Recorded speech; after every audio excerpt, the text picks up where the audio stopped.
Speaking of another relationship, Offset and Cardi B. Now, Offset crashes out over Cardi is not a headline that I wrote because Offset will be calling me once this show goes live.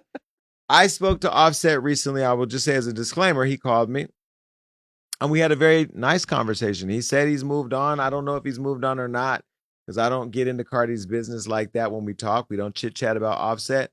But, you know, he said he's moved on and he wants her to move on. He just doesn't want his kids in the conversation. Well, Cardi B, I'm saying her name like she's my friend. Cardi B. By the way, congratulations, Cardi.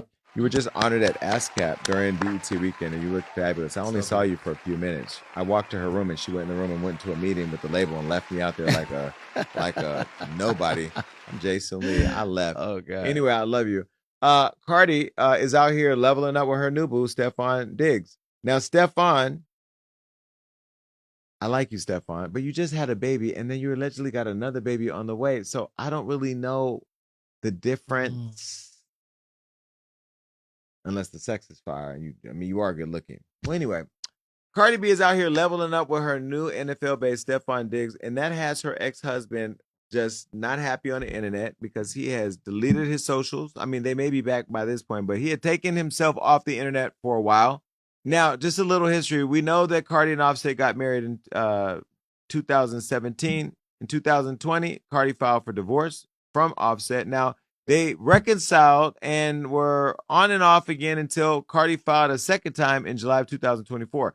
In October of 2024, Cardi sparked rumors with NFL player Stefon Diggs. However, as Cardi tries to move on with Stefon, things with Offset got a little messier. In February 2025, Cardi and Stefon were spotted together on Valentine's Day, and Cardi said Offset tried to ruin her day, and she said that Offset can go on and fuck anything he wants. But when I start talking to people, he wants to threaten me and taking shit that I worked my ass off for. Now, as Cardi and Stefon has gotten really, serious since last May, Offset's requested spousal support from what the court documents have said in his ongoing divorce battle. And he's also asking for joint custody of their 3 children. He's also fine with the kids staying primarily with Cardi, which is interesting as Offset has faced claims that he's a deadbeat dad. Now, look, I won't say that he's a deadbeat dad because every time I've seen Offset, he's been very present for not only his kids with Cardi, but his own kids that he has outside of Cardi. But then again, I'm not in the relationship. And then Cardi has defended him in the past and also has accused him of things on the past, saying that there were times that he did not show up. Well, now that the gloves are off for Cardi, she wouldn't care if he got hit by a truck. That's what she said. Listen. The fact that I'm waking up right now to see that this fuck nigga and his fuck ass team, I know it's not his team. I know it's his bitch ass. Gonna tell the Breakfast Club the only reason why this motherfucker asking for spousal support because I was asking for everything. Because I was asking for everything and because I don't be with my kids. Yo, you such a fucking pussy ass nigga. Word to my mother. I want you to die, but I want you to die fucking slow, nigga. When you die, nigga, I want you to die slow in the bed. And while you die, nigga, you gotta think of me. And when I first filed for divorce, my lawyer filed for shit. And this nigga started spazzing, right? So I told my lawyer in the renewed divorce paper, I didn't ask for no child support because I want to be done with this marriage. Like, I feel like I'm tied up. I asked for no child support. Kiari is allowed to see my kids. There is not one day that he's not allowed to see my kids. Okay? He stood up my kids 3 times. He have seen Blossom only like 5 times. Okay? And I've been trying to save your face. But for you, stop playing saying that I don't be seeing my fucking kids. Stop playing because you don't want to look like a less of a bitch ass nigga. You talk to the kids almost every single day. You call the kids every single day. I allow you to talk to the kids every single day. If I allow you to talk to the kids, why would I not allow you not to see the kids? It was a point that he was making a big deal like, oh, I'm not going to go to New York to see the kids because I'm not going to be seeing my kids in a hotel room. All right. I was like, all right, so you could see him in my mom's house. You still made it a big deal. And I love my daughter so much. Yo, if I'm lying, my kids could die if I'm lying. I said, you know what?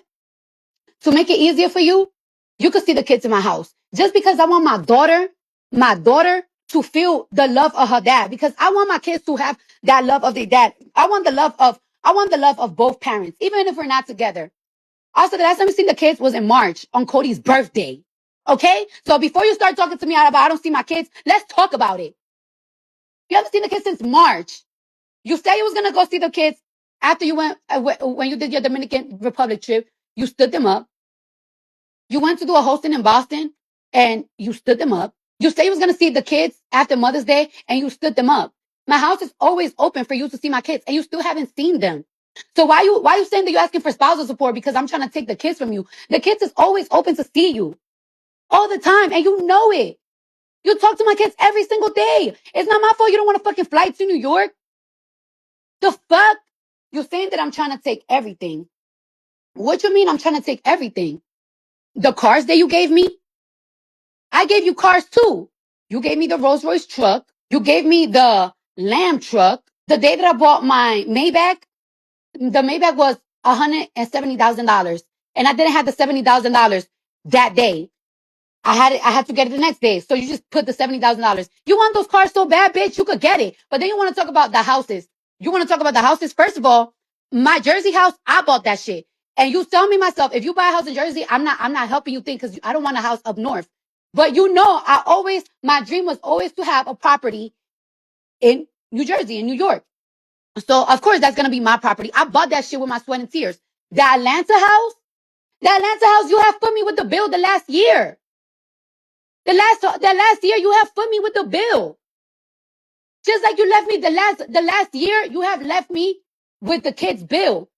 The last year, you have left me for a whole year straight. You have left me with the kids' bill. Y'all want to know what's the kids' bills? Start adding. My kids got their own driver. They pick them up from school, they drop them off, and they take them to gymnastics and to wavy unboxing classes. The kids' driver is on a retainer for $10,000 a month. So that's $10,000 a month just on a driver for my kids. Culture School this year, you didn't pay for it. That's $45,000. Wave School a year is $35,000, which you didn't help me pay for it this year at all.